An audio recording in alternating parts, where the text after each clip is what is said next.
e que a partir daí o país começa a se movimentar no sentido de aproximar escola e arte.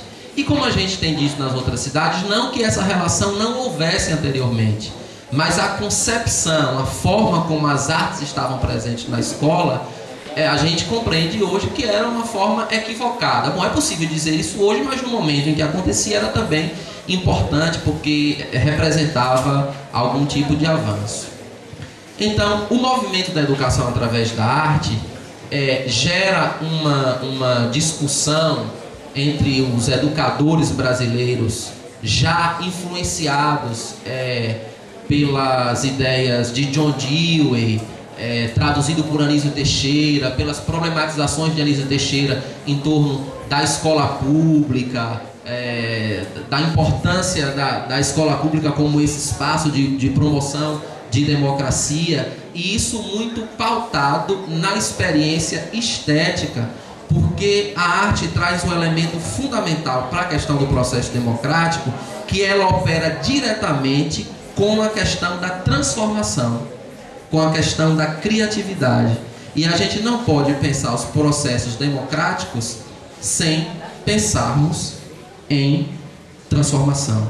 Transformação de realidades. É isso que a arte propõe através dos seus processos criativos, em qualquer uma das suas linguagens. Seja na literatura, na música, na dança, no teatro, no circo, nas artes visuais, com todos os seus desdobramentos, do cinema à fotografia.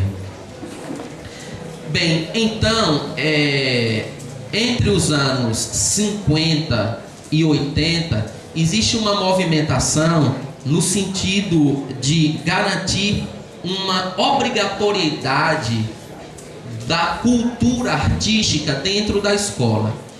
E esse movimento, que a palavra soa até estranha, essa questão da obrigatoriedade, mas se a gente pensar que a nossa escola, ainda hoje, ela resulta de um processo, né, da epistemologia cartesiana, que propõe em alguma medida uma cisão entre razão e emoção, sentimento e pensamento. Na verdade, toda a movimentação da segunda metade do século XX é no sentido de procurar reintegrar este homem e esta mulher, entendendo, e todos os principais pensadores, né, da atualidade têm apontado a importância da arte, né, no sentido de conseguir realizar essa reintegração.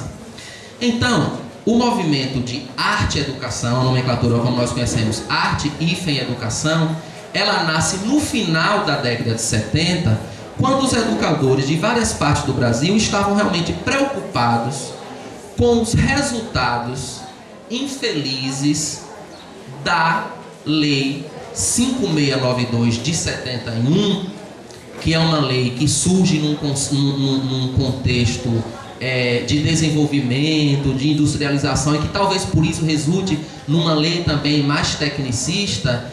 E a presença da educação artística, que deveria ser um grande diferencial para a formação dos estudantes, passa a ser uma atividade descomprometida com o verdadeiro conhecimento ligado à cultura artística.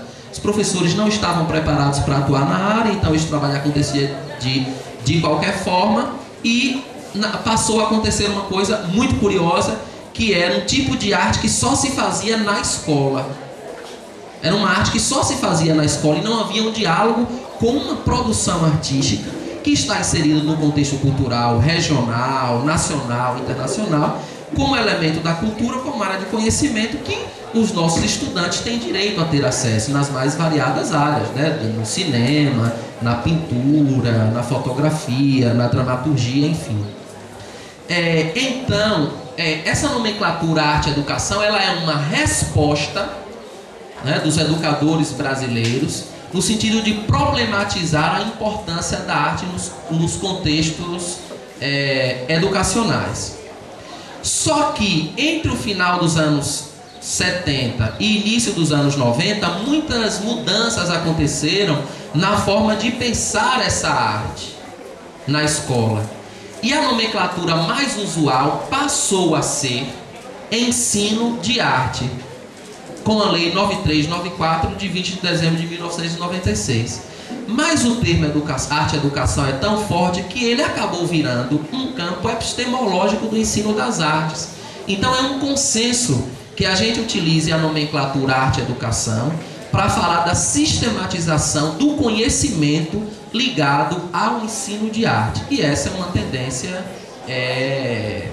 internacional. Então, o nosso projeto, ele vai no sentido de dialogar fortemente com os artistas da comunidade, com os mestres de cultura popular, garantir que a arte presente na escola não seja uma arte pautada em um modelo europeu, branco, masculino e heterossexual, mas que toda a diversidade esteja representada através desse objeto de pesquisa que passa a ser a arte na forma como nós compreendemos dentro dos nossos contextos educativos. E aí nós caminhamos em duas direções que não são que nós não podemos observar de forma polarizada, né? Elas têm que caminhar paralelamente. É o que a gente chama de linha instrumental ou contextualista e linha essencialista ou estética. Na linha instrumental ou contextualista, a gente compreende a importância da arte para operar na construção de conhecimento ligado a outros componentes curriculares. Nesse sentido, história, português, matemática, geografia, educação física dialogam com linguagens artísticas para que processos criativos em arte possam resultar numa melhor compreensão, apreensão e entendimento daquelas questões colocadas nesses componentes curriculares. Então, essa é a linha instrumental ou estética, que sempre existiu nas nossas escolas, mas muitas vezes fez com que professores, gestores compreendessem que essa era a única forma importante da arte estar presente na escola. O que a gente quer dizer com a linha instrumental ou estética é que a arte é uma área de conhecimento de natureza e conteúdos próprios, e que esses conteúdos não só podem, mas devem ser ensinados. Daí a importância de que cada secretaria, cada escola cuide de garantir a presença da arte também como um desses componentes curriculares e que tenha um professor específico com uma formação concluída ou em andamento na área de música, dança, teatro, artes visuais ou dessas artes integradas. Porque o que tem acontecido historicamente é que também os professores pegam essas disciplinas para preencher carga horária. Então, se isso continuar acontecendo, os resultados do projeto não serão alcançados. Então é importante compreender. Claro, não se trata de fazer desse componente uma ilha, mas se os outros têm o seu espaço e são levados com toda seriedade, por que isso não pode acontecer com este componente curricular? Essa é uma questão a ser observada. E aí é importantíssimo considerar mesmo que esse objeto de pesquisa nas variadas linguagens artísticas tem que